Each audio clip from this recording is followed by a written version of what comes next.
قدیم زمانے کی بات ہے جب بادشاہوں کی حکومتیں ہوا کرتی تھیں اور لوگ سادہ مگر مطمئن زندگی گزارتے تھے۔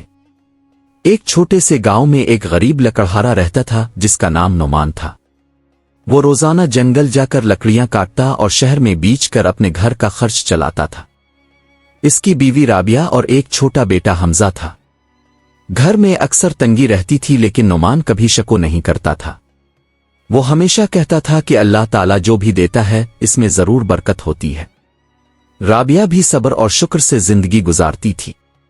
ایک دن نعمان حسب معمول جنگل گیا۔ آسمان پر گھنے بادل چھائے ہوئے تھے۔ وہ جلدی جلدی لکڑیاں کاٹنے لگا تاکہ بارش سے پہلے واپس پہنچ جائے۔ اچانک تیز بارش شروع ہو گئی۔ وہ ایک درخت کے نیچے پناہ لینے پر مجبور ہو گیا لیکن اس کی کٹی ہوئی لکڑیاں پوری طرح بھیگ گئیں۔ وہ کچھ دیر پریشان ہوا مگر پھر دل میں کہا کہ یہ سب اللہ کی مشیت ہے، اس میں ضرور کوئی حکمت ہوگی، صبر کرنا چاہیے۔ بارش تھم گئی تو نعمان بھیگی ہوئی لکڑیاں اٹھا کر بازار کی طرف چل پڑا۔ راستے میں وہ اسی سوچ میں گم تھا کہ آج شاید لکڑیاں نہ بک سکیں اور گھر میں فاقہ ہو جائے۔ بازار پہنچ کر اس نے لکڑیاں رکھ دیں۔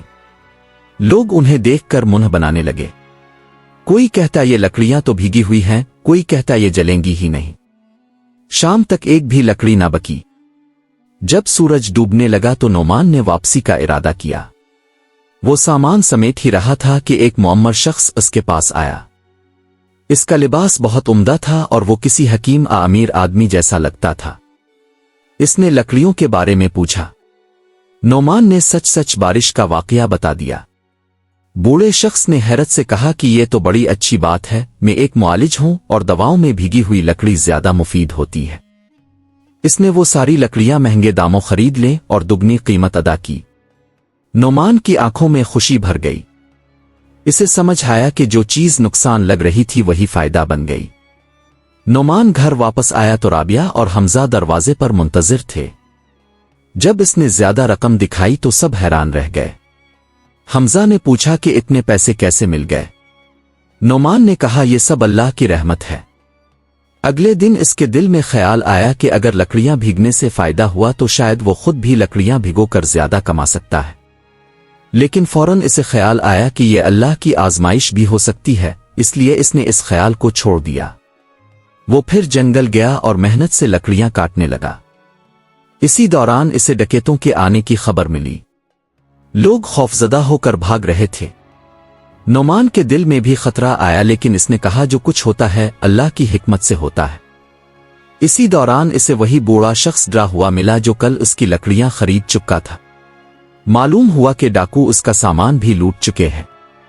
نعمان نے اسے تسلی دی اور اپنے ساتھ محفوظ راستے سے شہر لے جانے کا فیصلہ کیا۔ وہ اپنی لکڑیاں وہیں چھوڑ کر اس کی مدد کے لیے چل پڑا۔ راستے میں بوڑھے شخص نے پوچھا کہ تم اتنے نیک کیوں ہو؟ نعمان نے کہا کہ اللہ نے ہمیں ایک دوسرے کی مدد کا حکم دیا ہے۔ بوڑھا شخص بہت متاثر ہوا۔ شہر پہنچ کر اس نے انعام دینا چاہا مگر نعمان نے انکار کر دیا۔ آخر کار اس نے ایک چھوٹا تھیلا دیا اور کہا کہ اس میں کچھ خاص بیج ہیں، انہیں گھر کے پاس بو دینا۔ نعمان وہ بیج لے کر گھر آیا۔ اس دن گھر میں بہت تھوڑی خوراک تھی لیکن اس نے صبر کیا۔ اگلے دن اس نے وہ بیج زمین میں بو دیے اور دعا کی۔ پھر وہ دوبارہ جنگل چلا گیا۔ جب وہ واپس آیا تو دیکھا کہ وہاں چھوٹے پودے اگ آئے ہیں۔ سب حیران رہ گئے کیونکہ یہ بہت جلدی تھا۔ کچھ ہی دنوں میں وہ پودے بڑے ہونے لگے اور ان پر عجیب سنہری پھل لگ گئے۔ ایک دن نعمان نے وہ پھل توڑ کر دیکھا تو اندر سے چمکدار پتھر نکلے۔ وہ ان پتھروں کو لے کر شہر گیا اور ایک جوہری کو دکھایا۔ جوہری حیران رہ گیا اور کہا یہ تو نہایت قیمتی ہیرے ہیں۔ اس نے وہ سب خرید لیے اور نعمان کو بہت بڑی رقم دے دی۔ اب نعمان کے پاس بہت دولت آ گئی تھی لیکن اس کے دل میں خوف بھی تھا کہ کہیں یہ نعمت اسے غرور میں نہ ڈال دے۔ اس نے گھر آ کر سب کچھ رابعہ کو بتایا اور کہا کہ یہ سب اللہ کی امانت ہے۔ اگلے دن پورے گاؤں میں یہ بات پھیل گئی۔ لوگ اس کے گھر آنے لگے۔ گاؤں کا سردار ظفر بھی آیا اور حسد سے کہنے لگا کہ یہ سب جھوٹ ہے یا تم نے کوئی چالاکی کی ہے۔ نعمان نے نرمی سے جواب دیا کہ یہ سب اللہ کا کرم ہے مگر ظفر نہ مانا۔ رات کو اچانک گاؤں میں آگ لگ گئی۔ کئی گھر جلنے لگے اور لوگ چیخ و پکار کرنے لگے۔ نعمان فوراً مدد کے لیے نکل پڑا۔ اس نے اپنے پیسوں سے پانی کا انتظام کیا اور لوگوں کو اپنے گھر پناہ دی۔ آگ بجھنے کے بعد بہت سے لوگ بے گھر ہو چکے تھے۔ نعمان نے بغیر سوچے سمجھے اپنی ساری دولت ان میں تقسیم کر دی۔ ظفر جو وہاں موجود تھا شرمندہ ہو گیا اور معافی مانگی۔ نعمان نے کہا اللہ سب کو معاف کرے۔ اگلے دن دیکھا گیا کہ وہ تمام پودے سوکھ چکے تھے۔ رابعہ نے پوچھا کیا تمہیں افسوس ہے؟ نعمان نے کہا نہیں، یہ سب مجھے لوگوں کی مدد کے لیے دیا گیا تھا، مقصد پورا ہو گیا۔ اب وہ پھر پہلے کی طرح غریب تھا مگر دل میں سکون تھا۔ گاؤں والے اسے عزت دینے لگے۔ کچھ عرصے بعد وہ پھر جنگل میں کام کر رہا تھا کہ ایک آواز سنائی دی۔ ایک کنویں میں ایک نوجوان گرا ہوا تھا۔ نعمان فوراً رسی لے کر کنویں میں اتر گیا اور بڑی مشکل سے اسے باہر نکالا۔ وہ نوجوان بہت کمزور تھا۔ جب ہوش آیا تو اس نے بتایا کہ وہ کسی دوسرے گاؤں سے آیا تھا اور راستہ بھٹک گیا تھا۔ نعمان اسے گھر لے آیا اور کئی دن تک اس کی دیکھ بھال کی۔ جب وہ صحت یاب ہوا تو اس نے بتایا کہ وہ دراصل ایک شہزادہ ہے۔ نعمان حیران رہ گیا۔ شہزادے نے کہا کہ میرے والد اب سے ملنا چاہتے ہیں۔ نعمان پہلے ہچکچایا مگر پھر مان گیا۔ وہ شہزادے کے ساتھ محل گیا۔ محل میں بادشاہ نے اس کا شکریہ ادا کیا اور انعام دینا چاہا مگر نعمان نے پھر وہی بات کہی کہ میں نے یہ سب اللہ کی رضا کے لیے کیا ہے۔